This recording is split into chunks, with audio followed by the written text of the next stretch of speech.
हम आज़ाद हैं, ये आज़ादी कभी छीनने नहीं देंगे। हम आज़ाद हैं, ये आज़ादी कभी छीनने नहीं देंगे। तिरंगे की शान को हम कभी मिटने नहीं देंगे। तिरंगे की शान को हम कभी मिटने नहीं देंगे। नमस्कार, आज इस आज़ादी के महोत्सव पर हम बात करेंगे सरोजिनी नायडू जी की।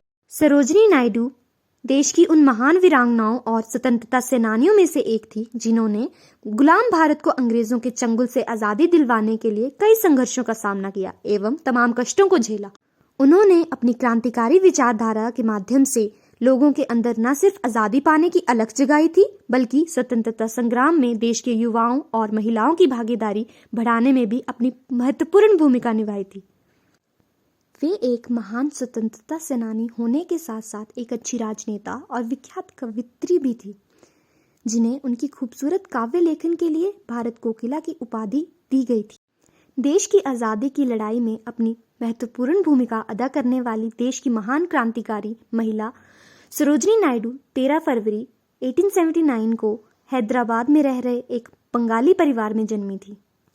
उनके पिता अघोरनाथ जी एक महान वैज्ञानिक होने के साथ साथ अच्छे डॉक्टर और प्रख्यात शिक्षक भी थे, जबकि उनकी माता जी सुंदरी देवी एक कवित्री थी जो कि बंगाली भाषा में कविताएं लिखा करती थी। आपको बता दें कि सरोजिनी नायडू ने महज 12 साल की उम्र में ही अपनी मैट्रिक परीक्षा पास कर ली थी। बचपन से ही होनहार होने की वजह से ही हैदराबाद के निज़ाम ने उन्हें विदेश में पढ़ाई के लिए स्कॉलरशिप दी थी। 19 साल की उम्र में सरोजिनी नायडू जी ने गोविंद राजुलू नायडू से इंटरकास्ट मैरिज की थी, जिसके चलते उन्हें समाज का काफ़ी विरोध भी सहना पड़ा था। रविंद्रनाथ टैगोर, जवाहरलाल नेहरू समेत कई महान शख्सियत भी उनकी कविताओं से काफ़ी अभिभूत थे। उनकी सुंदर कविताओं ने लोगों के हृदय में अलग ही छाप छोड़ दी थी। भारत के स्वतंत्रता संग्राम में अपनी महत्वपूर्ण भागीदारी निभाने वाले गोपाल कृष्ण गोखले से मिलने के बाद सरोजिनी नायडू जी के जीवन में काफ़ी परिवर्तन आया। गोखले जी ने सरोजिनी जी के लेखन क्षमता और उनकी लोकप्रियता को देखकर उन्हें क्रांतिकारी कविताएं लिखकर लोगों के मन में आज़ादी की अलख जलाने की सलाह दी। राष्ट्रीय आंदोलन के दौरान सरोजिनी नायडू जी की मुलाकात महात्मा गांधी जी से हुई। तब वे उनके विचारों से काफ़ी प्रभावित हुई और गांधी जी के आदर्शों के अनुसार काम करने लगी।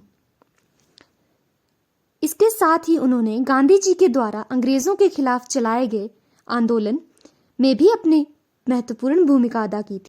यही नहीं, इस दौरान सरोजिनी जी को कई बार जेल की यातनाएं भी सहनी पड़ी थी। हालांकि इस दौरान वे कभी कमजोर नहीं पड़ी और देश को आज़ाद करवाने को लेकर उनकी दृढ़ शक्ति और अधिक प्रबल हो गई। सरोजिनी नायडू जी अपने जीवन के आखिरी क्षणों तक अपने राष्ट्र के प्रति समर्पित होकर काम करती रहीं। उन्होंने अपने क्रांतिकारी विचारों के माध्यम से देशवासियों के अंदर देशभक्ति की भावना जागृत कर दी थी। वे एक महान स्वतंत्रता सेनानी होने के साथ साथ एक महान राजनेता व प्रख्यात कवित्री थी, जिनके द्वारा राष्ट्र के लिए दिए गए महत्वपूर्ण योगदान को कभी भी नहीं भुलाया जा सकता है। वे अपनी कविताओं के माध्यम से आज भी हम सभी भारतीयों के दिलों में जिंदा हैं।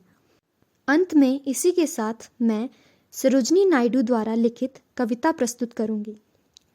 मैं सोच भी बदलता हूँ, नज़रिया भी बदलता हूँ। मिले ना मंजिल मुझे तो मैं पाने का जरिया भी बदलता हूँ।